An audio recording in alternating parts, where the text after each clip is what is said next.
Assalomu alaykum aziz do'stlar, kanalimizga xush kelibsiz. Kanalimizda mehmon bo'lsangiz, kanalimizga obuna bo'lishni unutmang. Markaziy bank tomonidan belgilangan xorijiy valyutalarni o'zbek so'miga nisbatan 17-may kuni uchun amal qiladigan qiymatini e'lon qildi. Unga Shoshmang. Siz yangi Samsung Galaxy yutib olishingiz mumkin. Ha, aynan siz.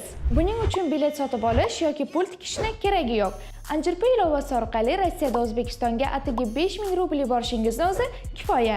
Pulni Uzcard, Humo, Visa kartalariga yoki naqd ko'rinishida yuborishingiz mumkin. O'zingizga ma'qul ko'rinishda pul yuborib, Samsung Galaxy egasiga aylaning. Anjirpayni hoziroq istalgan platformadan yuklab oling. Imkoniyatni qo'ldan boy bermang. Aksiya muddati cheklangan. dollarning rasmiy kursi 10,94 so'mga ko'tarilib, 1 AQSh dollari 11,986 so'm tashkil etdi. Bundan ko'rinadiki, 100 AQSh dollari 1,198,000 so'mga teng bo'ldi. Yevro kursi esa 83 so'mga pastlab, 1 yevro 13,937 so'm tashkil etdi. Bundan ko'rinadiki, 100 yevro 1,393,767 so'mga teng bo'ldi.